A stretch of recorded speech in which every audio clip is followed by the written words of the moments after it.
이전 영상에서 많은 화제가 되었는데요. 사촌인의 관계혈족의 상속에 대한 부분이 내 문제가 되었을 때 연락처도 잘 모르시는 경우도 많고 괜히 부담을 가질까봐 내지는 별내일까봐 이런 경우에는 아무리 채무가 많아도 그때부터는 상속 포기를 하신다거나 한정 승인을 하는 게 어려워지실 수 있으십니다.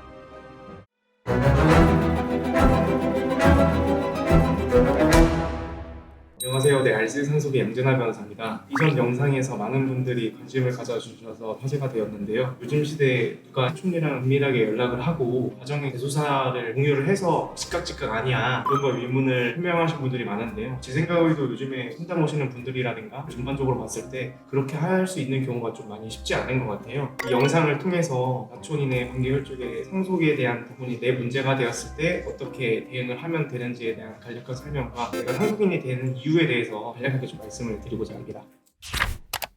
멀리 있는 친척의 채무가 저한테 넘어온다고 해서 대응할 수 없는 게 아니라 한정승인이랑 상속 포기를 해볼 수가 있는데요. 각각의 차이점에서 얻은 한정승인은 상속 재산의 범위 내에서만 망인의 채무를 변제하는 거라고 보시면 되고, 상속 포기는 내가 일체의 모든 걸 다 포기하는 상속인이 아니게 되는 제도라고 생각해 주시면 될 것 같습니다. 친척 간에 갖은 왕래를 하지 않고 가족의 소사를 일일이 알리거나 그러지는 않잖아요. 연락처도 잘 모르시는 경우도 많고 괜히 부담을 가질까봐 내지는 별내일까봐 말씀 안 하시는 다양한 분들이 있는데, 그런 부분은 개인적인 아쉬움이 남는 문제는 분명히 맞아요.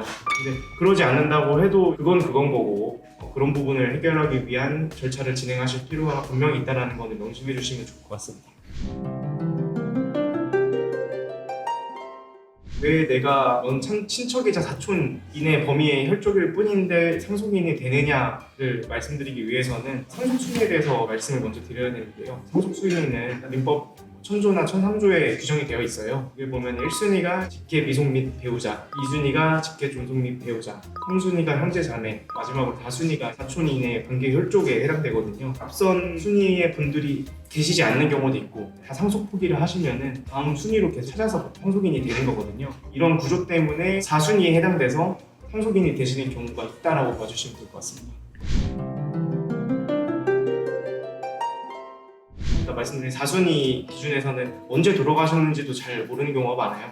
이랬을 때 중요한 거는 내가 언제 이분이 돌아가는 걸로 인해서 내가 상속인이 되었다는 걸 알았는지를 특정하는 게 일단 1차적으로 매우 중요합니다. 대부분은 어떤 문건을 받고 이를 알게 되시는 경우가 많거든요. 상속과 재산과 관련된 취득세라든가 상속세라든가 문건을 받아서 알게 되시는 경우도 있고, 채권자가 상속순위가 나한테까지 됐음에 확인한 다음에 나한테 이제 소장이 직접 오는 경우도 있고, 아니면 돌아가신 분에 대한 집행권원, 판결문 같은 거를 나한테 집행하기 위해서 승계집행문 같은 게 오시는 경우도 있고, 단순히 최고서 같은 게 날라오는 경우 있고 매우 다양한 경우가 있거든요. 본질적인 거는 그걸로 인해서 내가 상속인이 된 사실을 알게 됐다는 부분이 좀 중요한 부분이라 결국 일맥상통하는 내용이라고 볼 것 같습니다. 부인과의 구체적인 관계가 어떻게 되고 사망 사실을 언제 알 수 있었는지에 대한 간접적인 것들이 중요하거든요. 최근에 어디서 거주했는지 알고 있었다든가 내가 상속인이 됐다는 것은 언제쯤은 그래도 알 수 있었느냐에 대한 부분을 좀 체크해보는 게 좋을 것 같습니다. 앞선 순위의 분들이 한정승인을 하셨다거나 단순승인을 하셨다고 하면은 걱정하실 필요는 없긴 없어요. 근데 그런 거를 판단하기 위해서는 내 앞에 있던 선순위의 상속인들이 어떠한 액션을 했고 상속인의 지위가 아니게 됐는지에 대해서 파악을 하는 것이 매우 중요합니다. 그래서 내가 만약 상속인이 된 것 같다라고 하면은 좀 더 체크해봐야 될 부분들이 생긴다고 보시면 될 것 같아요. 조심하셔야 되는 부분이 있어요. 내가 만약 상속인이 됐음에도 불구하고 고인의 재산을 처분을 한다거나 재산과 관련된 어떠한 깊숙한 관여를 했는지를 검토를 하셔야 되거든요. 상속 재산을 가지고 어떤 일부 채권자한테 변제를 했다거나 인출을 하셔서 사용을 하셨다거나 부동산 같은 경우에는 명의를 그냥 빨리 변경했다거나 이러면은 자칫 상속 재산과 관련된 어떤 처분 행위를 한 거라고 볼 수 있기 때문에, 이런 경우에는 아무리 채무가 많아도 내가 그때부터는 상속 포기를 하신다거나 한정 승인을 하는 게 어려워지실 수 있으십니다.